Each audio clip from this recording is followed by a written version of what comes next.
You.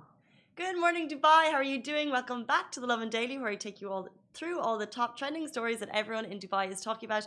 Today, I'm super excited to announce that Dubai Fitness Challenge is back. The dates were revealed yesterday by His Highness Sheikh Hamdan, Crown Prince of Dubai. We'll also be talking about a colossal mansion in Dubai Hills, which is home goals. And at the end of the show, we're going to be joined by Ultraman Romeo, who is a UAE endurance athlete, and he's here to tell us all about some of the challenges he completed and what he has coming up, which is really exciting, and that's coming with us at the end of the show. But first of all, I want to take you through the press briefing last night. So the UAE government, now they do hold these press briefings every Tuesday, and last night's came amid rising global numbers. And as you know, overall, we've seen a rise in cases in Dubai, which may cause some to panic. However, the kind of key message yesterday was that this is natural and also a predicted result based on a global pattern, as well as a result of gradual return to normal life.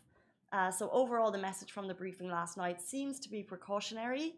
As always, wash your hands, stay safe. Remember, it's our responsibility to do those things, but also positive. And the kind of positive numbers came from comparing numbers now with numbers before.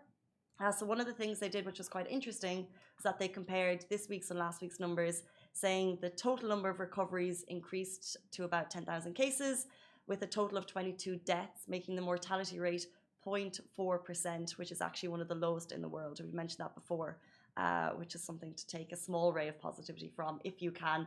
And also between the dates of October 14th and October 20th, the rate of positive cases of total testing remains 1%, which is the lowest compared to the EU, Middle East, North Africa, and OECD countries. So basically, we talk a lot about the rising number of positive cases. We also talk a lot about the number of testing happening in the UAE. So what you can take from that small bit of information is that through all of the testing happening, our rate of positive cases remains low, which is really, really good. So as always, kind of shout out to the UAE authorities for the credible work they're putting in to kind of maintaining an infrastructure that allows the testing to happen across the UAE. Some more key messages. Now, if you want to get these key messages, they all are released on the NCMA Twitter account, so you can get them there. But kind of one thing is that we must remain responsible, as you know, continue to implement those precautionary measures announced by the government, and following these, we will find success. And I think as you see kind of dips and rises as gradual returning to normal life happens, we know that if we stay home, if we avoid social gatherings, the numbers will remain low. So that's kind of what we want to do. The UAE would also like to emphasize the importance of tracking measures, which contribute significantly to reducing cases. So kind of the role of the government and private institutions and effectively to deal with these cases. And also the UAE is committed to be one of the leading countries in supporting vaccine development. And one more thing about the vaccine, as we know that there's two going through trial periods at the moment in the UAE, they did highlight, so as we know that usually vaccines can take decades to come through. I think the shortest amount ever for a vaccine was 4 years, and that was the mumps. But they did highlight yesterday that due to the COVID-19 pandemic, we haven't seen anything like this in our lifetime. Many scientific and experimental steps have been shortened for a greater benefit and reduction of the spread of infection, while the process of producing a vaccine in normal scenarios usually takes years. These are all the updates. Like I said, it's precautionary. The numbers are optimistic in a small way. We're not seeing that kind of, we are seeing a rise in numbers, but we're also seeing a rise in recoveries. So that's something we can take. And just a quick run through the numbers. Yesterday, 1,077 new cases were announced, 1,502 recoveries.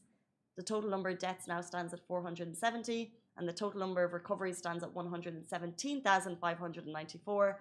And the total number of cases in the UAE stands at 100 confirmed cases. Oh, sorry, got that wrong. Total number of confirmed cases is 117,594.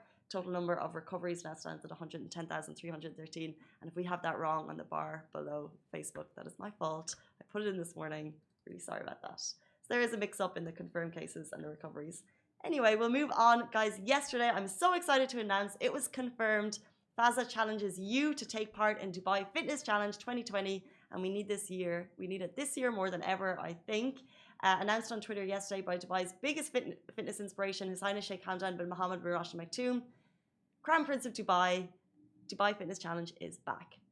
So in case you missed it, Dubai Fitness Challenge is basically for us to become the world's fittest city, And to do that for 30 days, you need to get out there and do 30 minutes of exercise every single day. And I have to say, this year, I don't know about you, but if you've missed the gym for months on end, maybe it's the time to get back into it. As you know, over the last couple of years, Dubai Fitness Challenge has been huge.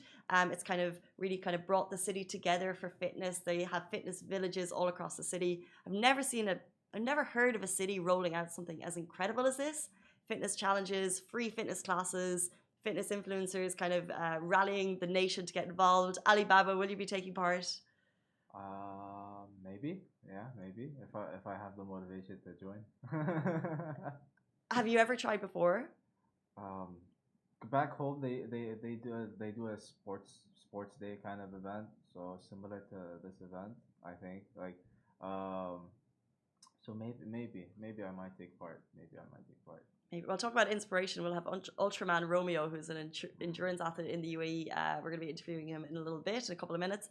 But it's happened for a number of years, and what's cool is there's a Dubai Fitness Challenge app, so you can kind of log your minutes, and you can see how many other minutes the country is also logging. I've always started it, never completed it. But I really do think this year, because I haven't been going to the gym, the weather is absolutely perfect to get out and just do a walk, a jog, whatever it may be. It doesn't have, you could do a swim for 30 minutes if you can swim for 30 minutes, but you could do you can go roller skating, you can go for hiking, you can do whatever you want, 30 minutes for 30 days. I think this year is the year that we all take part. Probably get out of that cocoon of a comfort zone and just fly like a butterfly in these Dubai Fitness Challenge. There you go. Get those endorphins. Moving on, guys. This colossal mansion is the most expensive to sell in Dubai in 2020. It's absolutely huge. If you're watching on Facebook, you can see the video beside me. It's 42,543 square feet. It's in Dubai Hills, and it sold this year, the priciest pad in Dubai to sell. So it's phenomenal, for 78 million dirham, and it actually sold early in the year. Just luxury, pure and utter luxury. It's in Dubai Hills. It's called Grove Road Mansion. No, it's not called Grove. It's Grove Hills Mansion. It has a spa, a cigar room, an entertainment room. This is the thing that actually stuck out to me the most. It has discreet underground parking for 6 cars. I love that word, discreet, for your cars. It's like, it's like, is your car that good? You know, usually people are kind of a bit showboaty if they have a nice car. It's like, I'll just park that out front. This is when you're that rich, that you have that many fancy cars, that you're going to put them on. Anybody. Well, maybe you'll have like the Rolls out front, but like you don't want to be like, here's my Rolls, here's my Phantom, here's my Lambo. The list goes on. The list goes on. So I'm going to put them in my discreet parking place. It's amazing. Yeah. That's how the other half live.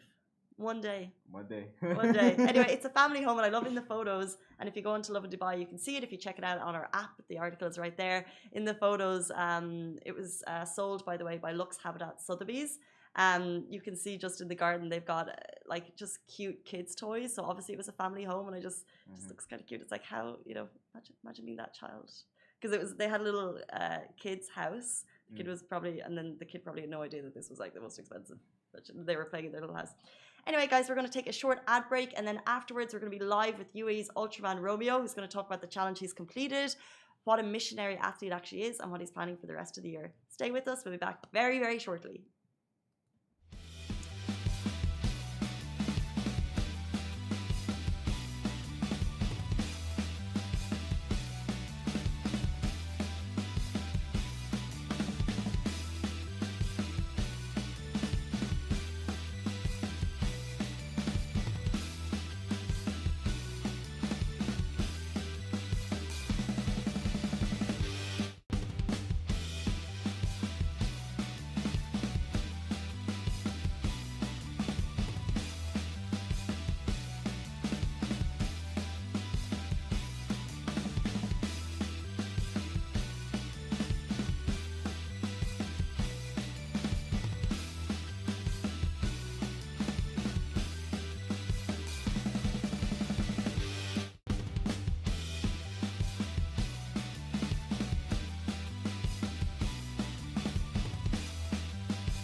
Dubai. Welcome back to the Lovin Daily. It's Wednesday morning and we are live with Ultraman Romeo. Good morning to you.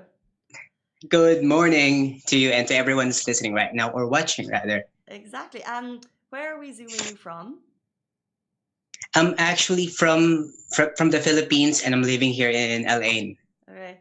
And Yeah. we have written your story a number of times because you've kind of, especially during COVID, you did a challenge from your living room, which was a 722-kilometer cycle. hmm You're called Ultraman Romeo. You're an endurance athlete. Tell us about that challenge in particular. Why did you decide to do it? You know what? It's really, really amazing to do some challenges. Even if there's a pandemic. Actually, what happened was all my major races were canceled, including the Ultraman World Championship, where I gonna represent UAE and the Philippines in that prestigious event. And as the only UAE's Ultraman, so we will be doing the World Championship. So what happened, since all of the major races were canceled and moved for 2021, so I decided to do some challenges while in the COVID season. So what happened, I think last few weeks ago, I just did my third project for the COVID thing project. So what happened last I think it was April when I did the 720 plus kilometers wherein I run 19 kilometers for 19 days, 19 19 days kilometers straight. every day, and then 19 laps for 19 times. So that's around 700 plus kilometers. So what happened was we was able to give a lot of PPEs and some basic needs to those people who were affected with COVID-19. And aside from that, last June, wherein I completed 122 kilometers run in my home, and then we were able to donate, instead of 122 kilometers, 120 pieces of helmet, we were able to donate 150 plus helmets together with my friends from the Philippines. So And then that's it. So that's what happened. And then, like for example, what happened a few weeks ago, the 34, wherein I after my long night shift, I run 34 kilometers. I cycled 34 kilometers and swam 3.4 kilometers. And some of my team members from Apex Endurance did the challenge as well. So we were able to donate 34 helmets and 2 bicycles. so, first of all, that's absolutely incredible. Second of all, you just mentioned there that you did that after a night shift because, if I'm not mistaken, you're also a frontline worker in Alain. Exactly. I work for the ambulance, Abu Dhabi Police. Incredible. So you're working on the front line. Are you dealing with COVID patients or is that separate? Yes, exactly. We're dealing with all the with COVID patient. We are actually the one who assess them and even decide if we really have to transfer them to the hospital or not. And we do emergency and medical and trauma cases. We're dealing with that. So it's really incredible that you are working on the front line, and I hope as people are hearing that, as well as doing the challenges, you're also a missionary athlete. So you are, along with doing your challenges, you're kind of raising donations to give back. How long have you been a missionary athlete for? I've been doing the tribal mission trips and doing some charity work since 2005, the time when I was first involved with. And then I was into triathlon or into this sport since 2016. And then we launched the Race with a Purpose advocacy last 2018. And from there, a lot of people are calling me missionary athlete. So what happened? Why we call it missionary athlete? Because we are racing here in the here in the UAE and different parts of the world. While we are racing, we are also helping other people. Yeah. So how are we going to help? How am I helping them? In what ways? So every month I am saving, me and my wife, we're saving like 10 to 20% of our salary. And then what happens? Some of our friends voluntarily give something, especially the triathlon community. They're giving their used items for sports. And then I have here in the Philippines like more than 15 tribal communities that I am supporting. from long time ago. And then not only that, we also extended not only to the indigenous and tribal communities, but also we extended them to the sports community here in the UAE and also in the Philippines. And you know what I really like about this project is that it also inspire many people around the globe to do the same. That even if you are just a beginner or an advanced athlete, I never thought that this some of the athletes are doing now the same thing for their community. Yeah, I mean, you say it's inspiring. Yeah, 100%, especially inspiring the Pinoy community here in Dubai. You Mhm. are, like you said, 15 tribal communities at home. You're supporting them. That's absolutely incredible. And if so, I know that you have more challenges on the horizon. You're going to be doing something that people may actually see you around the UAE. What's coming up? Mhm.